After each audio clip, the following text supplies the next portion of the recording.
Okay, so good afternoon. Welcome to this roundtable discussion on supporting frontline workers. My name is Dr. Natalie Isaia. I'm a clinical psychologist and I work for an organisation called BGPS, and you hopefully will be aware of us already. We're an organisation who provides reflective practice, training and psychological inreach within the homelessness sector, and other organisations, maybe in social care or organisations working with vulnerable populations, individuals who have experienced trauma. I am with my colleagues today, Spiro and Jake. I'm going to let them introduce themselves. So Spiro, would you like to introduce yourself first? Yeah, hi everyone. I'm Spiro. I'm the head of homelessness and mental health services at Hightown, and we are a regional social landlord. So we build homes, but we also provide supported accommodation, and we work across Hertfordshire, Bedfordshire, and Buckinghamshire. And a proportion of those services are focused around supporting people experiencing homelessness and multiple disadvantage. And we also support young people who are ages 16 to 24, as well as care leavers. So really excited to be here today with colleagues to really highlight our own wellbeing offer, and in particular how reflective practice can become such a core part of an organisation's wellbeing offer to staff. Spiro? Hello, everyone. Thanks, Spiro. Thanks, Natalie. Yeah, my name is Jake Lake. I am the Public Health and Prevention Lead at MAC UK. So MAC UK is a mental health charity that's been operating for about 15 years. What we do is focus on systems change and contextual mental health within young people's services. So I'm currently co-leading a project with a housing organisation working with young people who are experiencing homelessness, trying to embed mental health support within this service. Yeah, and really we're looking at the kind of systems around young people and the contextual factors that lead to like poor mental health and well-being. Lovely to see you all. Brilliant. So we are going to give you a break from PowerPoint in this session. Hopefully you've been enjoying the conference thus far this morning, but we wanted this to be a conversation rather than a lecture. So what's going to hopefully be really nice is that Spiro, Jake and myself are all coming from different perspectives around sort of our experience of reflective practice and how reflective practice sort of influences our lives and how we influence reflective practice. So hopefully our conversation will be interesting and informative for those of you listening today. If you want to ask us questions, obviously you have access to the chat and the Q&A. If you use the Q&A, then people can, I think it's called uprate your questions and give it a thumbs up, which means that when we come to the end and we get to the Q&A section, I'll be able to see which questions are, really popular, and then we can address those. So as a preference, that would be great, but we'll try and keep an eye on the chat as well in case anyone has questions in the chat. So just to kick us off, we're going to do a quick poll. So if we could, our wonderful tech people, could launch the poll. Very quick poll, just 2 questions. So do you currently have reflective practice sessions in place? Yes or no? The formalised sort of meetings, as it were. And if yes, do you find them supportive and useful? If you don't have them in place, just click the unsure as an NA option there. It's just going to give us a bit of a feel for who we've got in the room. I can see people typing in the chat with people that are coming in from all over the UK. This is one of the reasons I love doing Frontline Network presentations, because we get such a mixture of services and from all over the UK. I'm not sure how I can't see who's voting, but hopefully we will be able to see some results shortly.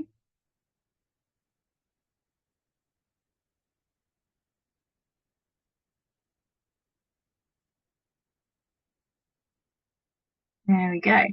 So out of the people here today, we've got nearly 60% have reflective practice, but then just over 40% don't. So actually that's quite a lot of you don't yet have reflective practice in place. And out of those who do, again, nearly 60% of you find it's supportive, 10% saying no.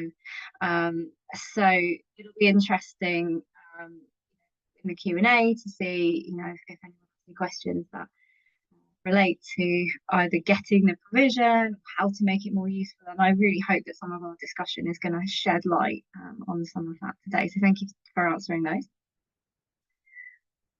So I'm just going to start off by doing a very quick summary of what reflective practice is, especially for those of you who don't have it in place in your organisation, so that we all know what we're talking about here. So I always talk about reflective practice, the concept, versus reflective practice, the meeting. So all of our practice should be reflective in our sector.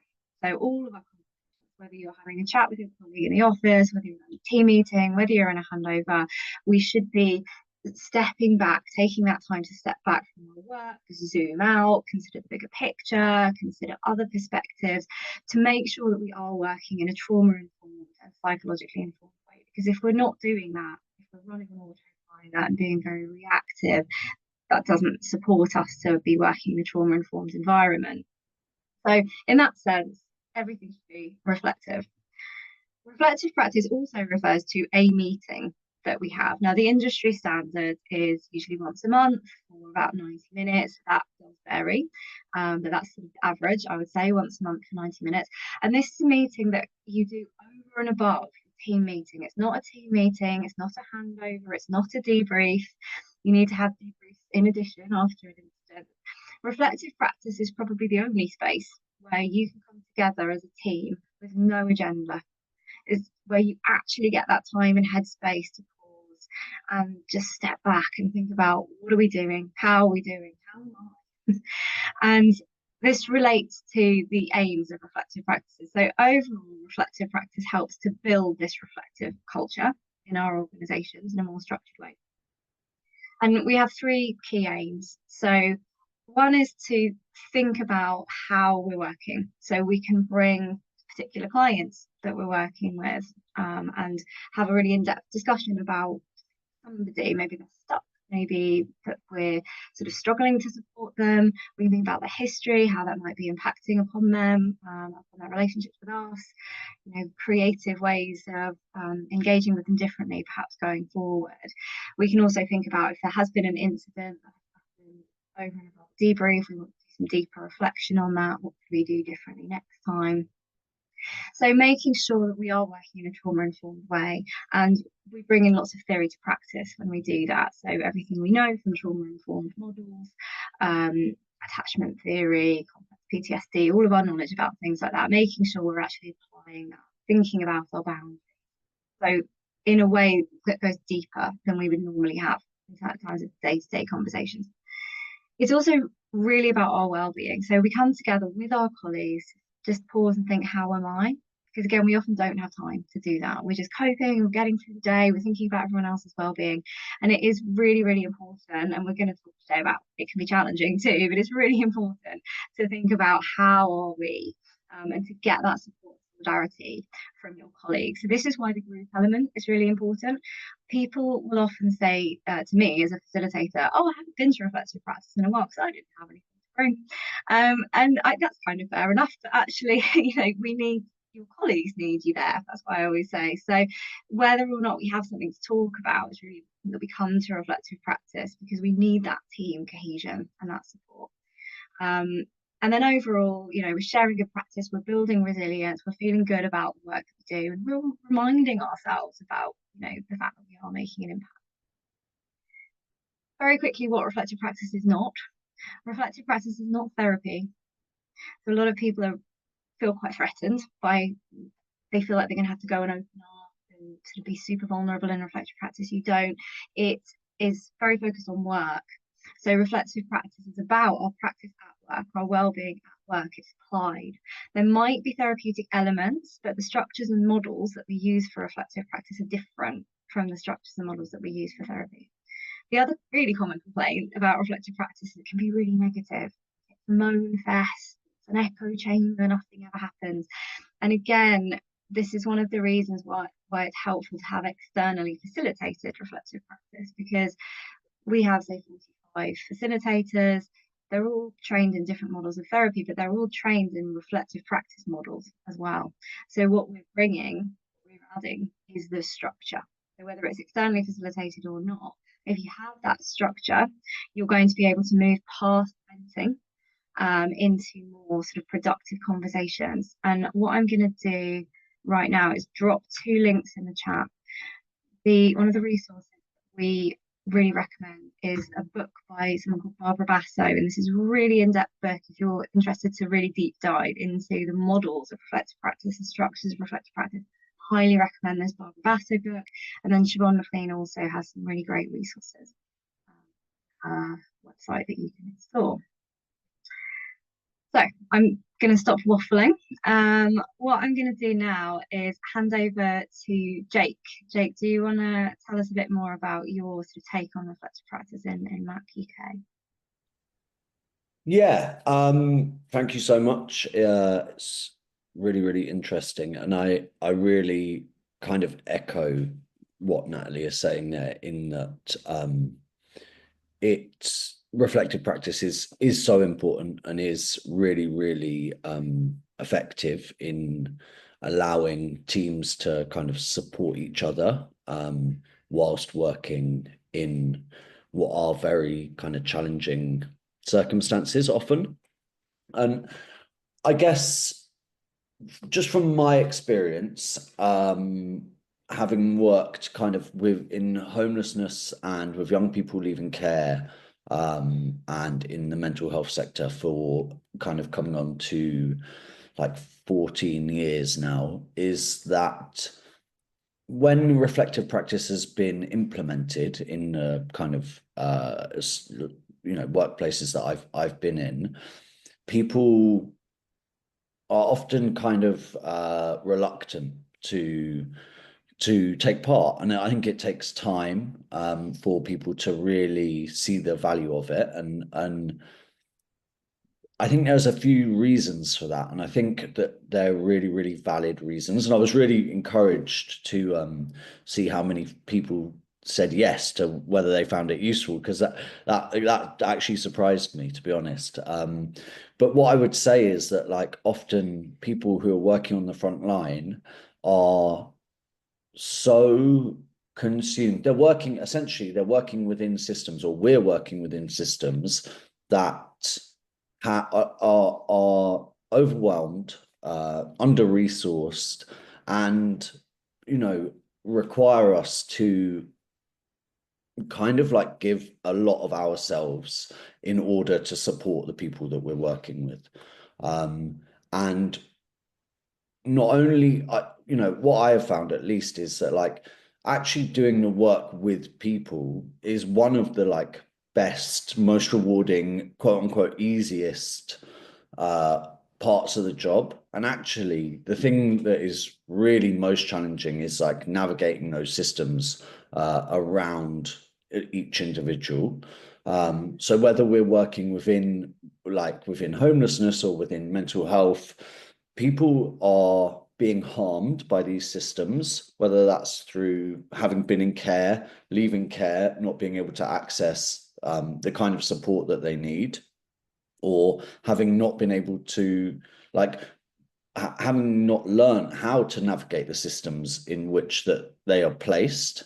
And I think and especially my expertise is working with young people, so around like 16 to 25 years old. And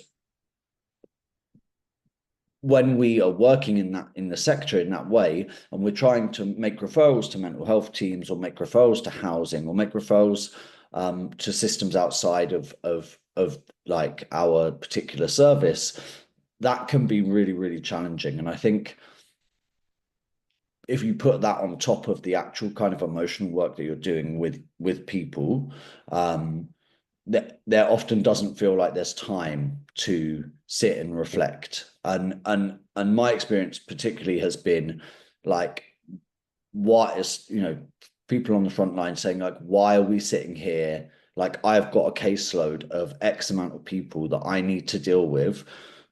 What is the use of us just sitting down and reflecting? And I think that can be yeah, it can be a real challenge. And, I've spoken to Spiro beforehand, and he, some of the examples that he's going to give are like ways that you can kind of overcome a lot of these challenges. But really, I think there is something like very, very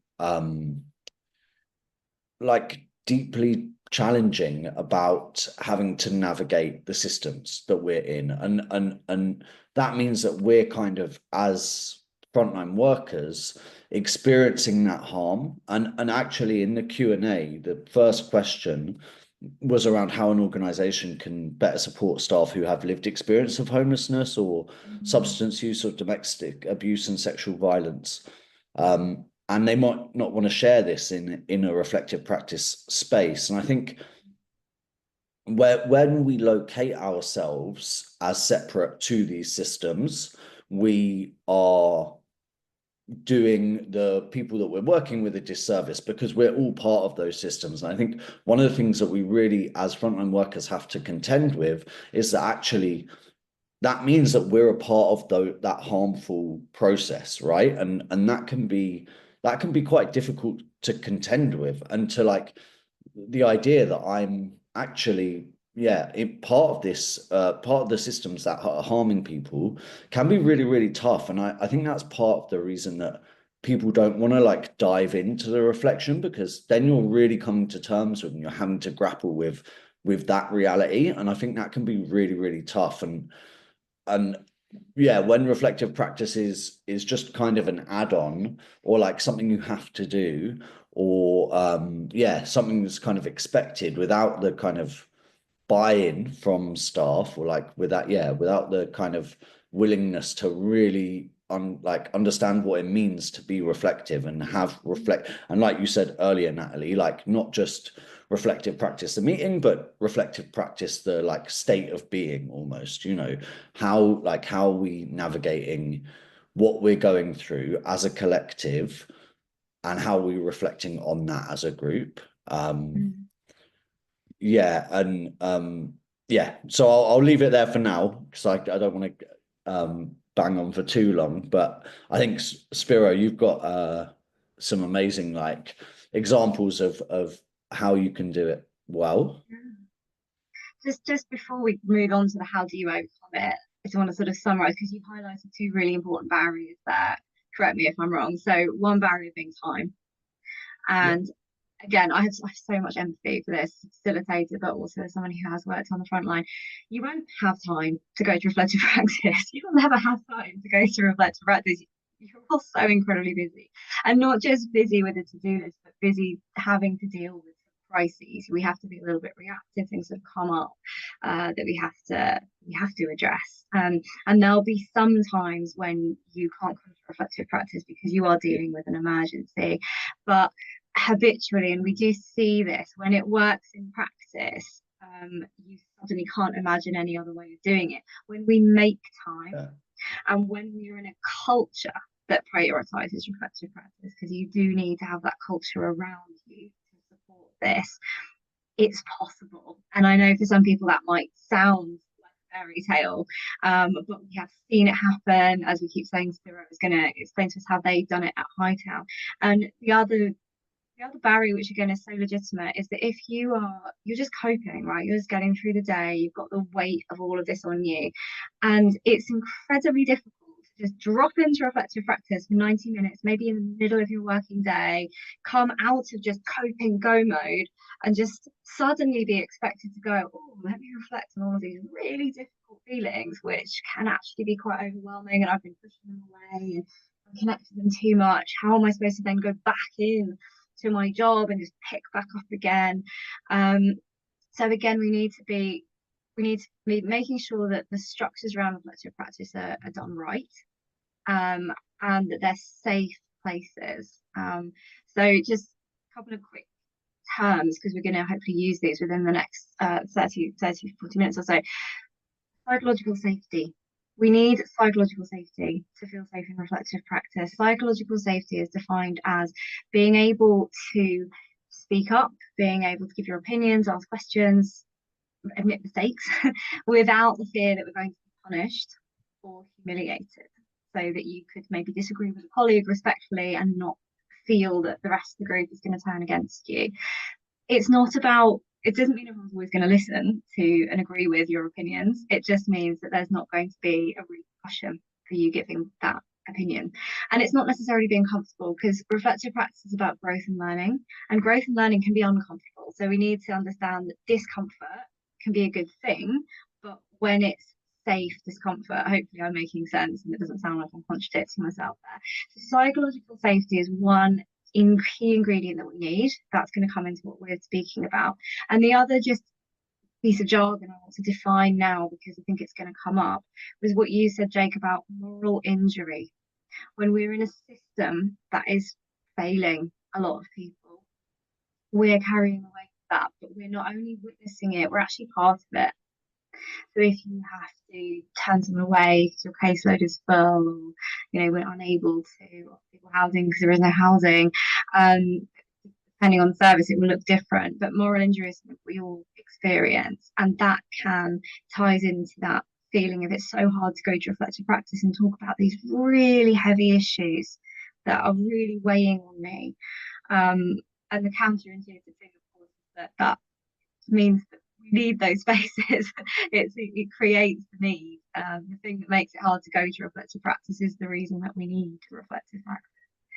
Yeah, can I just jump in as well really quickly? I think what you said is so important. There were two things that were really important there. One is like, how do you navigate coming out of the reflective space and back into those systems of harm? Or like, how can reflective practice like support you actually to navigate those systems when you're coming out of it? Because to be vulnerable is really, really scary, and like to allow yourself to be vulnerable in a place of such like, without, as Amberine, I hope I'm saying that right, has said in the chat, like without necessarily feeling like there is psychological safety or safety in many different forms for the people and for yourselves as a team that you're working with. So I think that's really, really important. And I think the other thing is like, when reflective practice is done well, like how can it support those systems to change? So like, even within your microsystem of the service that you're delivering, it should be a function to enable change within those systems. Sorry for interrupting. Absolutely. So definitely want to give a Spiros some airtime here, but I'm just going to do a little broken record thing and be like, the structure of reflective practice really helps us when it's done well to go back into those systems. So again, if we've managed to, as a facilitator, if I've managed to support a group in 90 minutes, go from having a bit of a vent, getting things off their chest, into reflecting, what can we learn from this, what can we move forward from this. Many times we're able to come up with some sort of proactive ideas. When I say we, I mean the group. The facilitators are not there to tell the group how to do their jobs. We might be able to offer some experience and expertise, but ultimately it's about, you guys being able to sort of brainstorm together. So that helps you to go back out with a sense of, okay, I've reset, I've refocused, I've got a plan, I know what I'm doing. And then other times, because you can't problem solve everything, sometimes it is just about reflective, it's self-care actions. It's reflecting on, how am I going to look after myself for the rest of the day, for the rest of the week, for the rest of the month. So again, you're leaving reflective practice a little bit lighter, because you've had that sense of solidarity and support from your colleagues, and you've reminded yourself, like, oh yeah, I do need to take my break. It's 3 p.m. I haven't had lunch yet. That's what I'm going to do after reflective practice. So again, this is when it's working well. That's kind of one of the answers to your question. So Spiro, let's go to you. Tell us about Hightown's journey, and tell us about how you guys have solved some of these dilemmas and got some of that buy-in. Yeah, thanks, Natalie. I just wanted to say that some really interesting discussion points happening already, and just to go back to kind of what Jake was saying around working in really complex systems and how those systems really have changed dramatically over the last decade. What we're seeing in our services is that people have always had additional support needs and risks that staff and teams have to carefully navigate through and support that person to understand and safeguard themselves. But over the last decade, it will come as no surprise that the systems that we work within, whether that's adult social care or perhaps mental health teams, or kind of the welfare system, they've become very narrow and restricted, and kind of our services have kind of held that pressure. So it's really important that for us as an organisation, we almost started our journey around 5 years ago, just prior to kind of the pandemic, and we were really starting to think about how we could keep up with the external operating environment, to make sure that our staff were resilient in their roles, that they were able to cope, that they were able to kind of make sense of the changes that they were seeing in different services. And of course, we also support young people from care and those in our separated migrant children's services, where there's a lot of trauma and there's a lot of staff that absorb that trauma, which is quite kind of difficult to process. So 5 years ago, we set out really to become a psychologically informed organisation, and we know that as part of the PI model, reflective practice is a core pillar to the way that you can become psychologically informed. So I guess as an organisation, what we wanted to achieve is really helping staff process some of the kind of high risk scenarios that they often found themselves in, and really give them some additional resilience around being professionally curious and how that curiosity can help them safeguard people in a stronger way, but also providing kind of a safe space to be with your team, to share how you're feeling, and also to process things that may have gone wrong in the workplace. So we kind of started off running a pilot. We did it with our housing first workers and a small group of our managers, and we quite quickly understood that actually one of the things that we missed before we implemented sessions was the theory behind reflective practice, sort of kind of the overview that you gave, Natalie, right at the very start. So what we then went on to do is deliver training before our reflective practice sessions, and that kind of really helped people understand that it wasn't therapy. It was about processing what was happening in work, what your role and responsibilities were, and really using it as an additional tool to help you support people experiencing multiple disadvantage. And at the time, I guess, it'd be wrong for me to kind of miss out that the pandemic was happening, and a lot of staff were feeling quite heightened in terms of their personal lives. And that would be brought to work. They would be bringing issues from work to home, and people were getting quite burnt out to some degree. So we knew that we had to, as you said earlier, bring some sort of psychological safety into the workplace.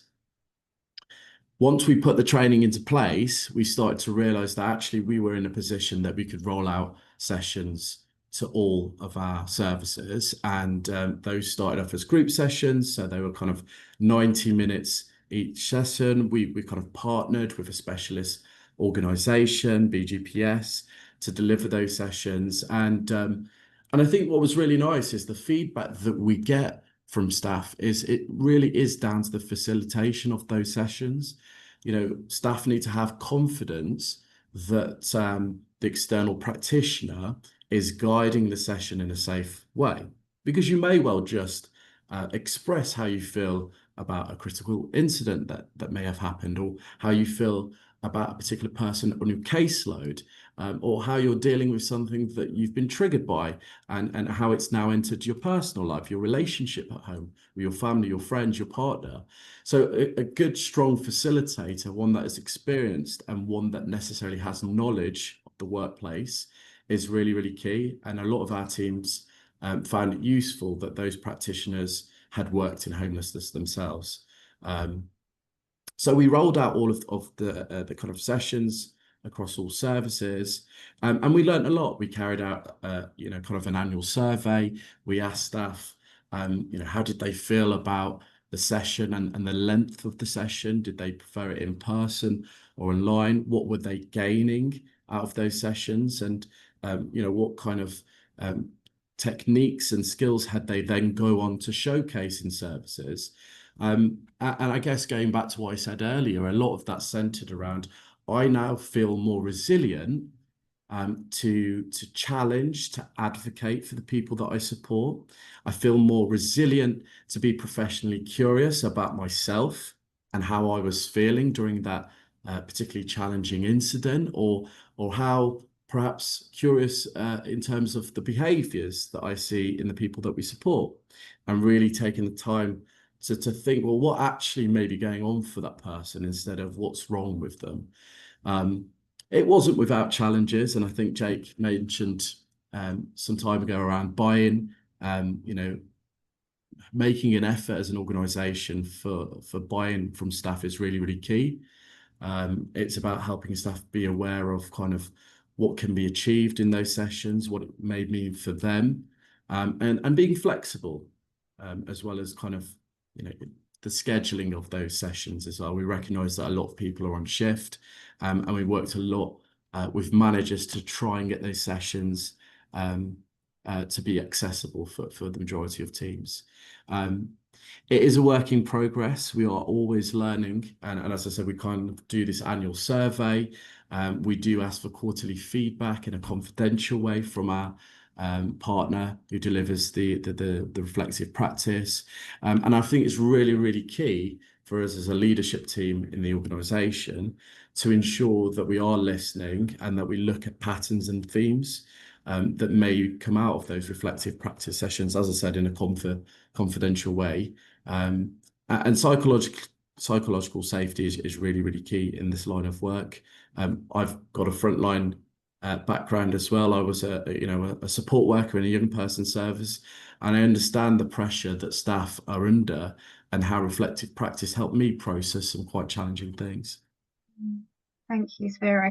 And do you think that it's important in terms of the buy-in to, like, is it okay just to have reflective practice for the frontline staff, or is there a need to actually embed it throughout organisations, and actually not just the reflective practice but also all of this training that we're talking about, the trauma-informed training, etc.? What's your take on that? Yeah, I'm really glad you asked that question, because one of the things that we missed initially is, okay, all of our frontline teams are now getting facilitated group sessions, but actually, what about our senior managers? A lot of those senior managers are making some really critical decisions around casework. I'm sure most of you here today have safeguarding leads that kind of teams escalate to when things are quite critical, and actually, who is that safeguarding lead reflecting with, especially kind of in a clinical way. So we've now rolled out reflective practice to all of our kind of area managers, our contract managers, and our senior leadership team, because we think it's equally important in terms of the buy-in that we kind of role model why we think it's valuable. And actually, a lot of those senior managers now have described those sessions as really, really positive in terms of their line of work. So being able to make quite key decisions within the organisation and having someone to talk through. It's a lot of pressure being a senior leader. You're often on your own, right? And you're kind of the go-to person where all of your teams escalate to. So I think it's really, really useful in terms of what we've achieved so far. And I think that's part of the answer. One of the questions, as we've seen in the chat that's been pasted into the Q&A, what do we do when there is no psychological safety, is one of the hardest questions to answer, because it's a real chicken and egg scenario, I think. So, you need this reflective culture to create psychological safety, but you need psychological safety to have a reflective culture.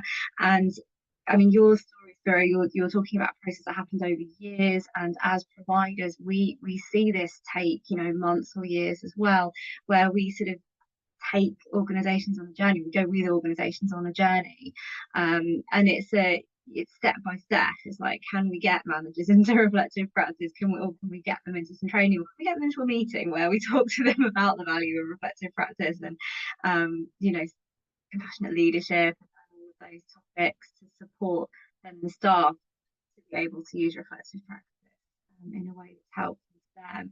And there's all these little different pieces of the puzzle. So all also going to address the question that says about external versus internal facilitators. Of course, we do want to upskill our staff internally in reflective skills, which reflective practice will do through learning. But these sort of more complex issues, again, it's helpful to have a partner, because an external partner who's providing those sessions can support your organisation to think about what the barriers, what are the approaches. Can we look at scheduling? Can we add some training? Can we add some more structure to you know, how do we get that buy-in? So and also, as we've said, it's the containment of the groups. Sorry, more psychological jargon from me, I apologize for that. But where it's internal, you might not have that same sort of objective person who's out of the dynamic to be able to contain or support the group to stay on track, to sort of go round that reflective model. Just to answer the person's question who said, is there training? So it's a nice quick question to answer. Yes, there is. So reflective practice trainers are not regulated. Anyone can facilitate reflective practice, but there is training in the UK. I don't know the details of it, but I know the Tavistock do it. I know Metanoia does it. And there's also, it's part of the IGA, the International Group Analysis, I think, organisation. But all of those, if you know anything about Tavistock and Metanoia, they're all therapy schools, basically. They're all therapist schools. And I think they're quite in-depth training. So again, I would refer you back to that Barbara Basso book, actually, as your first port of call, because it's full of information and full of really just helpful models that you can upskill yourself with the team. So, Jake, what are your thoughts at this point? Have you missed any ideas that we want to come back to? Yeah, for sure. I think there's a couple of things. I think there's a couple of questions in the Q&A around like who attends reflective practice and what and whether you would like mix management and staff, and you two will know better than me what the best practice is. But speaking from my experience, I think again it goes to the point of like psychological safety and like, you know, where we see the services or the kind of context in which you're working, like operating with young people. So like, again, like something I've noticed is that a lot of frontline staff and young people, like service users or people who are accessing the service, are like they're often kind of the people who are in the best position to design the systems and that would be best suited to support them. And I think like what is really, really important for me is like, as part of reflective practice, I hear a lot of times when facilitating it, like, well, it is what it is, you know, there's nothing we can do. Like, we've just got to keep moving, keep going forward. And I think there is a danger sometimes if we're working within a system that is resistant to change, or that is not willing to create that sense of psychological safety, or is actually kind of unwilling to take risks in like doing something a little bit differently, and is more focused on like getting the numbers out the door. If we're talking, let's say, for example, in a homelessness service, kind of medium-term homelessness service, like get people in, get their heads down, get them bidding, get them out, kind of thing. That as the motivation creates a kind of like I almost like align it to like a factory setting. So you're like just kind of bringing people through rather than thinking about like, all right, well, actually, what's happening within the service, and like how can we create a context for the people who are accessing that service that is actually like supportive of their well-being. And in that sense, I think frontline staff are just as much a subject to the harm as the young people or the service users themselves, right? Too many times I'm in hostels and people are just like, I just need to get my head down. I'm not encouraged to like talk to anyone. I'm not encouraged, like people, services often want like co-production, or they want like feedback, or they want people to be involved in meetings. But actually, when it comes to like the realities of changing the system, that is like seen as an impossibility, right? And I think that speaks a little bit to the idea of like resilience and moral injury, as has been like mentioned in the Q&A, and as Spiro mentioned, like resilience is really, really important. But I think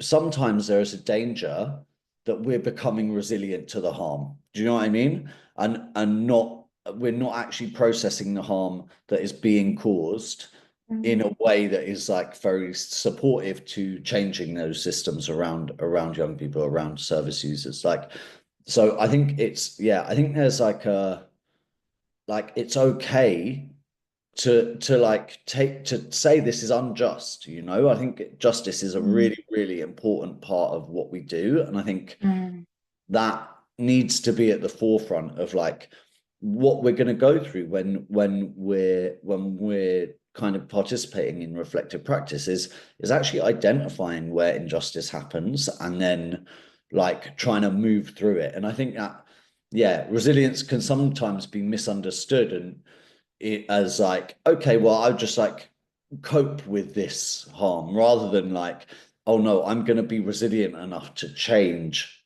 that injustice that is happening. I hope that makes Yeah, sense. you're so right. And one of the things that we talk about a lot is that as individuals, physically, we haven't evolved to be endlessly resilient. We have a limit to the amount of adrenaline we can process. And when you look up resilience in a dictionary, what you'll see is it's for short-term stress. And we're not dealing with short-term stress. We're dealing with chronic, systemic, existential stress. And it's not possible for an individual to be endlessly resilient. So we do talk, and again, these are reflective practice topics. I spend a lot of time with my groups talking about these things. We talk about collective resilience. How can we be collective together as a team and support each other? And also, you know, with the connection of organizations. So there's a lot of splitting between organizations. I hold my hand up. I used to be one of those people like, CMHT don't know what they're doing. We're the only people who care. But actually, we want to try and repair those splits. We want to kind of build bridges with other organizations so that we're resilient as a system. And I'm also going to take this opportunity to answer Katie's question here, because as I've just said, actually resilience, staff kind of hate resilience training now because it can almost feel offensive. It's like we're saying to them, you should just be coping in a world, as you were describing, Jake, which is just a real struggle to be functioning in at the moment. And I agree, Katie, that moral injury is another way into that conversation, but in a way that's far more validating, because the difference is moral injury says this is real, this is happening, we are acknowledging this. And the quick little sort of how to process moral injury in reflective practice is to name it. You label the moral that's been violated, you label the emotions. I feel angry, I feel guilty, I feel hopeless, I feel helpless. And then you can talk about moral repair as well. So what are we doing within the system to try and help? What is within our circle of control? So, you know, I can't help everybody, but I am turning up day by day and I'm doing my best on my caseload. And actually I have had some really good outcomes this month or this year, and remembering that. So Katie, I think that's a great approach. And Jake, I fully agree with what you're saying, that that's such an important topic to cover in reflective practice, and to do it sensitively and with real kind of authenticity as well. Spiro, are there any questions that are catching your eye in the Q&A? I don't know if Jake's got his eye on the questions. I don't know if you've seen any that you're interested in as well. Well, I was just going to pick up on the idea around resilience, and I completely agree. There is the risk, right, of feeling that you must take on the world because you are being told that actually you have a safe space now to talk through and process what you are facing in your role. But actually, a lot of the feedback that our teams give us often is that actually reflective practice helps them feel and become more compassionate towards their colleagues, but also compassionate towards the people that we support in services. And there is a risk, right, of compassion fatigue in our line of work. It's not uncommon for us to kind of reach that stage when we're kind of firefighting with a lot of the systematic issues, but then the day-to-day issues that we often have to hold. And so I think even just in its most basic form, those sessions help people feel compassionate once again, and really putting the person at the heart of what they're doing, if it's supporting a colleague through a difficult time, or it's a person using our services. It's that compassion through that group facilitation that often the people in our services, the people that work in our services, talk about. And then there's the other idea around kind of your mental map, your paradigms of the world, and how you understand things that you see and feel and experience. And everybody's mental maps are made up of different assumptions that have been built from childhood or different life experiences. So again, the feedback that comes to us often in our organization is that reflective practice helps people shift their paradigms and reframe them. So often one of the things that people use sessions for is case discussion. So bringing a case to a group discussion that someone is finding difficult, and actually that group interaction helps that person shift what they're thinking or what they're facing, and looking at it in a kind of different way. And I remember one key example from one of our Housing First workers is they were kind of facing quite adverse challenges with a person that they support almost daily, and that person who had a personality disorder was kind of saying, you're not a very good Housing First worker, you never help me, you never support me, you haven't done A, B, and C, and could often get quite verbally aggressive. And actually that support worker put in some boundaries following their reflective practice session, and was able to say to that person, look, I'm going to walk away from the session, but I'm not walking away from you. And that helped set those compassionate, healthy boundaries. And that worker felt, again, more resilient then to support that person. So it's kind of, I see it as kind of a twofold benefit, really, is that it helps people feel compassionate once again with the clients that they're working with, but also helps them shift those unhelpful and maybe unhealthy ideas that may be contributing to some sort of emotional stress at work. Yeah, absolutely. And I think what you're describing there actually also speaks to another question from Roisin about how do we support people to be more reflective in general.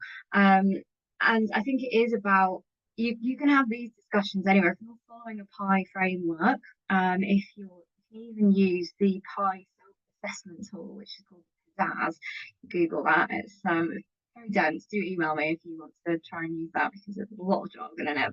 But when you use it, I know you've used it, Spiro, I've used it before with teams, and it is fantastic because you're getting together as a team and you're asking each other the question, how are our boundaries? Are we looking behind the behaviour?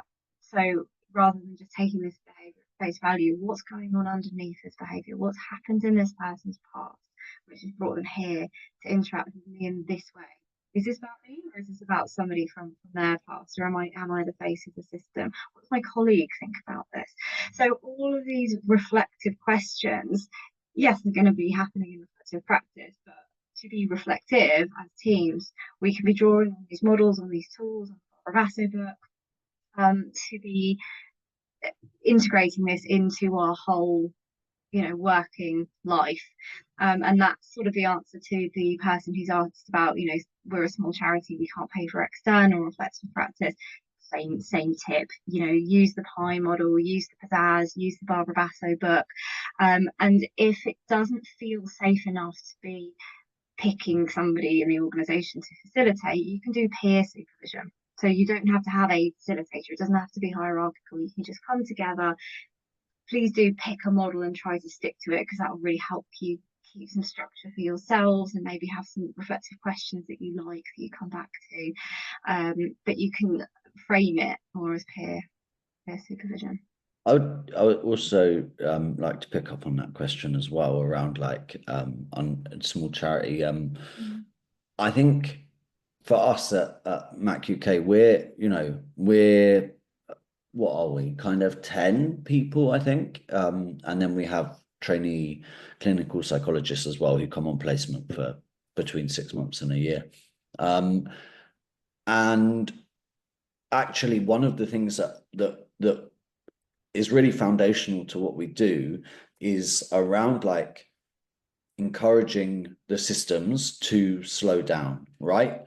And to kind of embed reflection and reflective practice into their everyday. And I think oftentimes, and I'm guilty of it myself a lot of the time, and it speaks a little bit to the moral injury question, is like we're reacting emotionally to systems and to instances of, as I said before, like injustice. And I think one of the key, or we're just reacting to pressures that are like put upon us or put upon the people around us. And so we're always just in go mode. And yeah, one of the most valuable things I've learned since being at Mac UK is like, how do you take a beat? Like actually you might get an email, you might get a request, and it seems like super urgent because that's how it's presented. And I think what's really, really important is to,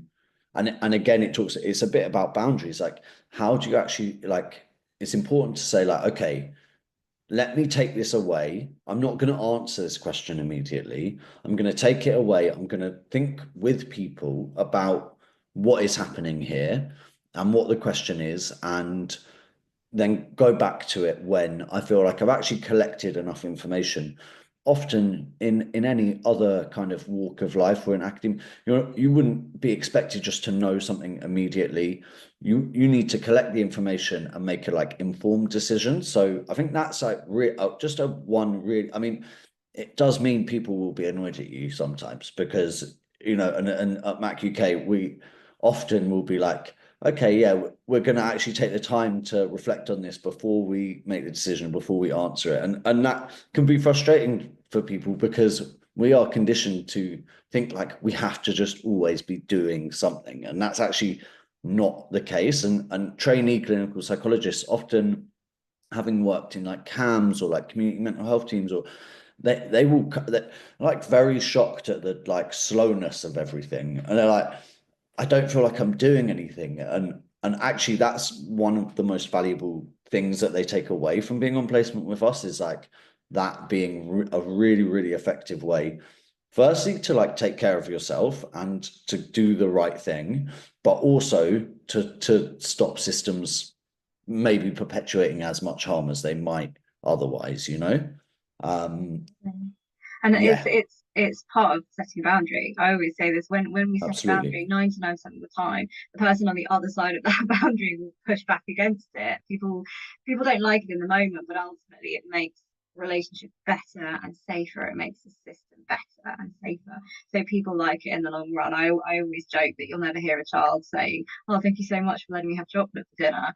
But if you gave them chocolate for dinner every day, they wouldn't be happy and healthy in the long run. And pretty much all boundaries are like that. So I love your example of it. Might frustrate other people if you're taking the time. But again, it's this core premise that the more we reflect on action, the more easily we will be able to reflect in action. So if I've taken that time out to reflect on something that happened, the next time it happens, I don't have to spend as long thinking about it because I've taken that time and I'm going to respond better to it.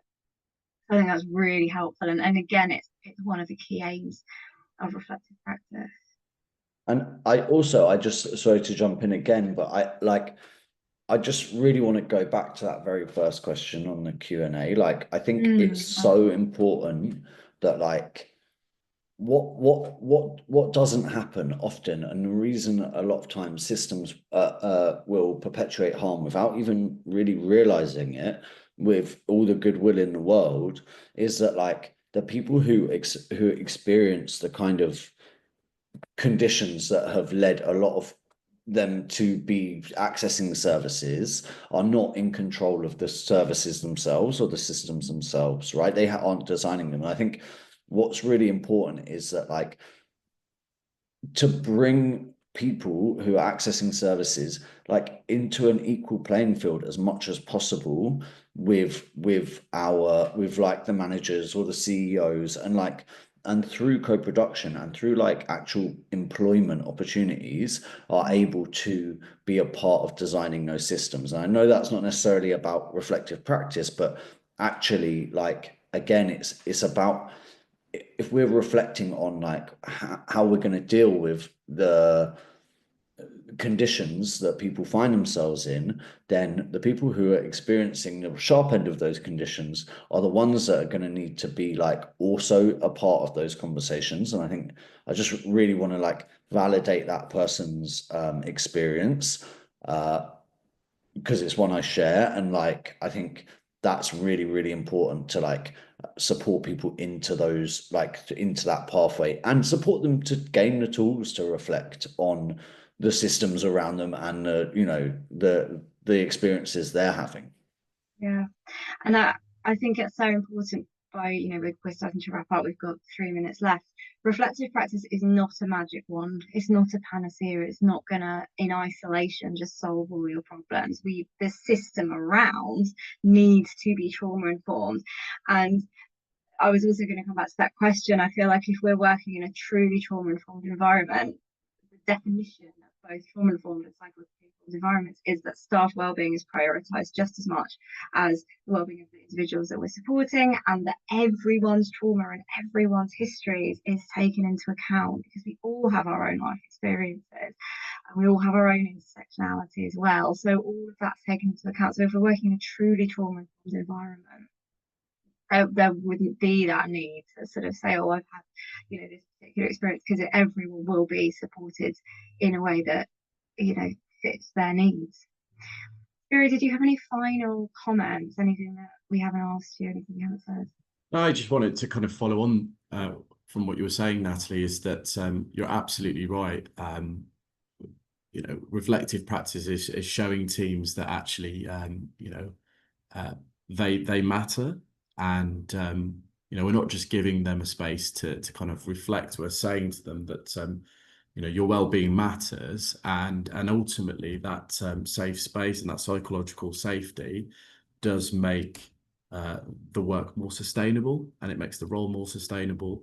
And actually, I'm kind of just thinking as you were both talking that some feedback that I got very recently from one of our senior manager sessions is actually they just chatted about what they were doing on the weekend and what they found enjoyable. And actually they said not having that protected time just to get together as a team and get to know one another and get to know their likes, dislikes, and perhaps even, what you're triggered by at work is so, so valuable. And without it, people often work in silos. So actually, even in its most basic form, you are creating time for people.